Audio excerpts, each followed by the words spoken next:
Hello students, आज का topic है क्लास 11th चैप्टर नंबर 5।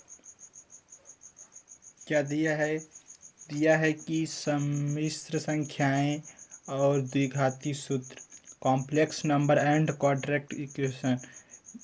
आपने कक्षा 10 में सीखा होगा द्विघाती सूत्र की श्रीधराचार्य सूत्र जो है x बराबर -b प्लस माइनस करड़िम में v स्क्वायर माइनस के 4c/2a।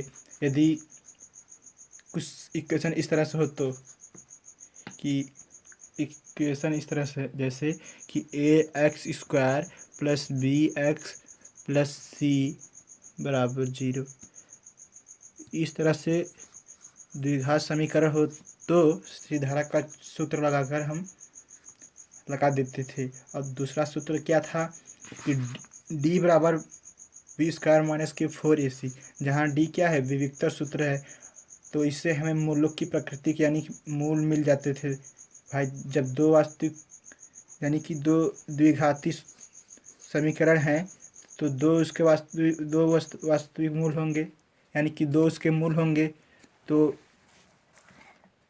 मूलों की प्रकृति पर बात आती है। यदि b² माइनस के 4ac 0 से बड़ा है तो उसके दो वास्तविक हल होंगे। यदि v² माइनस 4ac 0 के बराबर है तो दो समान वास्तविक हल होंगे। यदि v² माइनस के 4ac 0 से छोटा है, यानी कि इस तरह से है, माइनस करड़िम 5 माइनस का करड़िम में 2 या करड़िम में 3 आता है, तो उससे हम कहते हैं कि इसका कोई वास्तविक हल नहीं होगा, ये काल्पनिक संख्याएं आ रही हैं। क्या आ रही हैं? काल्पनिक संख्याएं। क्या आ रही हैं? काल्पनिक संख्याएं। तो यहाँ से देखो स्टार्ट होती है कि यहाँ से चैप्टर शुरुआत होता है कि भाई जब ये द्विघात समीकरण है तो इसके दो इसके मूल आएंगे, और जब कोई वास्तविक हल नहीं होगा तो क्या हल होगा। जब कोई वास्तविक हल नहीं होगा तो क्या हल होगा। तो जब कोई वास्तविक हल नहीं होगा तो सम्मिश्र संख्या के अंदर आ गई सम्मिश्र संख्याएं। सम्मिश्र संख्या क्या होती है? सम्मिश्र संख्याएं a प्लस आयोटा v के फॉर्मेट में होती हैं। a प्लस आयोटा v के फॉर्मेट में होती हैं। अब यहाँ पर आयोटा नई बीमारी बनकर आ गई। आयोटा क्या होता है? आयोटा करड़ी में -1 होता है, और ये इसके पीछे कोई लॉजिक नहीं है, क्योंकि इसको मैथमेटिशियन यानी कि गणितज्ञ ने दिया कि करड़ी -1 को आयोटा के इक्वल लिखेंगे, और यही होता है आयोटा। और देखो, सम्मिश्र संख्याएं का दो पार्ट होता है। सम्मिश्र संख्याएं का दो पार्ट होता है। सम्मिश्र संख्याएं कितने पार्ट होते हैं? दो पार्ट होते हैं। जो पहला पार्ट होता है ए, यानी कि ये क्या होता है? वास्तविक भाग। क्या होता है? वास्तविक भाग। और दूसरा जो पार्ट होता है आयोटा बी। जो आयोटा है ये दर्शा रहा है कि ये संख्या क्या है? काल्पनिक संख्या है, क्योंकि जो माइनस के करड़ी में जो 5 है ये क्या होती है? काल्पनिक संख्या होती है। काल्पनिक संख्या देखो, इसे तोड़ के इस तरह से लिख सकते हैं कि जो करड़ी में -5 है इसे इस तरह से लिखेंगे कि करड़ी में -1 गुणे करड़ी में -5। अब करड़ी में -1 क्या होता है? आयोटा होता है, तो आयोटा 5 लिख सकते हैं करड़ी में। ठीक है, तो ये काल्पनिक आयोटा क्या दर्शा रहा है कि ये भाई काल्पनिक संख्या हो गई। और काल्पनिक संख्या किसका भाग होता है? सम्मिश्र संख्याएं का भाग होता है, यानी कि सम्मिश्र संख्या का भाग होता है। तो ये जो आयोटा वी है, आयोटा वी यानी कि आयोटा दर्शा रहा है कि ये काल्पनिक संख्या है। क्या है? काल्पनिक भाग। सम्मिश्र संख्याएं कॉम्प्लेक्स नंबर के दो पार्ट होते हैं। पहला पार्ट है वास्तविक भाग और दूसरा पार्ट है क्या? काल्पनिक भाग। जैसे दिया है कि कोई संख्या जैसे 2 + 3 आयोटा, और एक बात और कि जो सममित संख्याएं होती हैं उसे हम z से निरूपित करते हैं। सममित संख्या को z से निरूपित करते हैं या व्यक्त करते हैं। सममित संख्या को z का प्रतीक है तो निरूपित करते हैं। तो जैसे मान लीजिए z बराबर क्या दिया है, 2 + 3 आयोटा, 2 + 3 आयोटा। अब देखो 2 क्या है, हमारा वास्तविक भाग है, दिख रहा है भाई। जब इसके आगे पीछे कुछ आयोटा लगा ही नहीं है तो वास्तविक भाग है। तो वास्तविक भाग जो होता है उसे मैथमेटिक्स भाषा में कैसे लिखेंगे, लिखेंगे कि ये जो 2 है इसे इस तरह से लिखेंगे कि वास्तविक यानी कि real parts of z, real parts of z, और रियल का 2 अक्षर RE लेकर इस तरह से व्यक्त करेंगे। और दूसरा जो ये है 3 आयोटा, ये काल्पनिक संख्या है। तो ये काल्पनिक संख्या को इसे मैथमेटिक्स भाषा में किस तरह से लिखेंगे, इमेजिनरी पार्ट्स ऑफ z, यानी कि IM और z यहाँ पर इस तरह से। सममित संख्या इस तरह से भी हो सकती हैं, जरूरी नहीं है कि ये इसी तरह से हो। ये वास्तविक संख्या 0 हो सकता है और यहाँ पर 3 आयोटा हो सकता है, या आयोटा 0 हो सकता है और यहाँ पर 2 + आयोटा 0 इस तरह से होगा। तो ये जो है इसे क्या बोलेंगे, पूर्णतः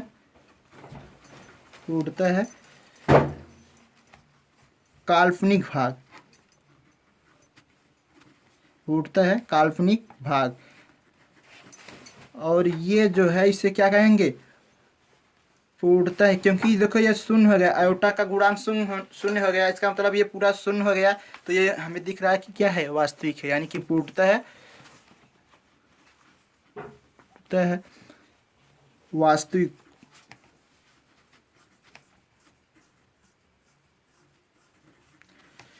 अब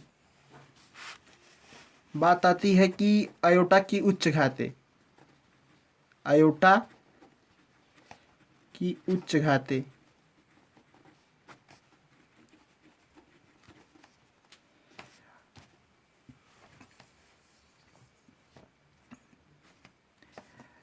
आयोटा स्वयं होता है कि कर्डिम -1 के इक्वल। और यदि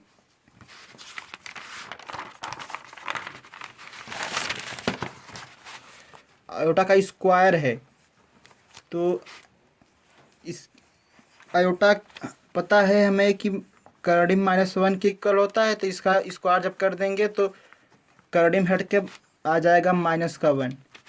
यदि आयोटा का क्यूब है, आयोटा की घात 3 है, तो इसे हम 2 पार्ट में तोड़ देंगे कि आयोटा की घात स्क्वायर इंटू में आयोटा की घात 1। क्योंकि आधार सेम है तो घात को जोड़ लेंगे तो ये आएगा वापस से क्या है, आयोटा की घात 3। तो यहाँ से देखो आयोटा की घात स्क्वायर हमें पता है कि -1 होता है, और आयोटा की घात 1, इसे हम ऐसे ही लिखे रहेंगे एच डी। तो यहाँ पर -1 इंटू में आयोटा, तो माइनस का आयोटा फाइनल आया। अब आयोटा की घात यदि 4 है, आयोटा की घात 4 है, तो यहाँ से इसे हम 2 भाग में से तोड़ देंगे, आयोटा की घात स्क्वायर और इंटू में आयोटा की घात स्क्वायर। अब आयोटा की घात स्क्वायर यानी कि आयोटा की घात जब 2 है तो इक्वल होता है -1 और इंटू में -1, और -1 इंटू -1 आएगा +1। अब इसी आयोटा की घात स्क्वायर, आयोटा की घात क्यूब, यदि आयोटा की घात 4 है तो इन्हीं 3 मानों से हम आयोटा की सारी उच्च घातों को निकाल लेंगे। यदि जैसे दिया है आयोटा की घात -16, तो जो संख्या -16 होती है उसे हम बटे के नीचे लेकर जाते हैं इस तरह से कि 1/आयोटा 16, क्योंकि ये जो आयोटा की घात 16 है ये ऊपर जाएगा तो माइनस आयोटा हो जाएगा, क्योंकि आयोटा की घात यहाँ पर प्लस है। तो इसे इस तरह से लिखा जाता है। यदि इसे आप ऊपर ले जाते हैं तो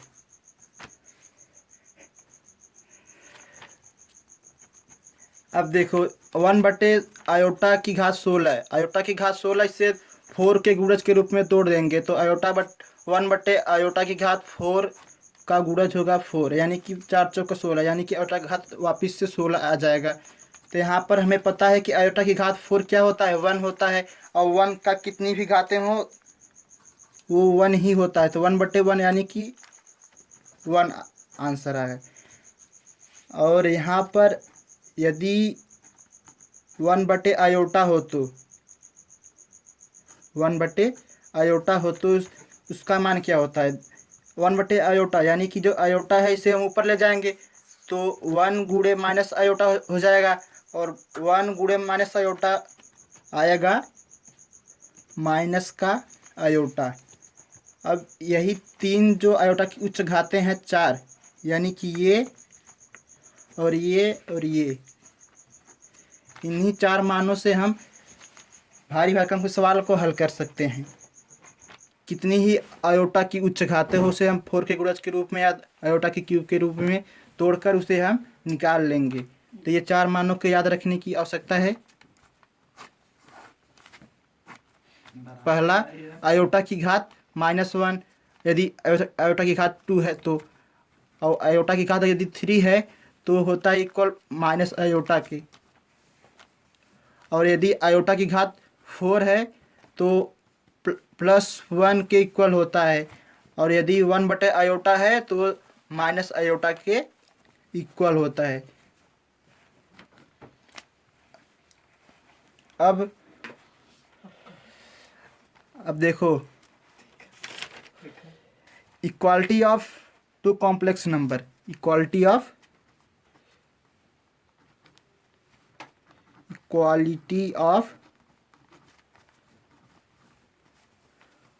टू कॉम्प्लेक्स नंबर।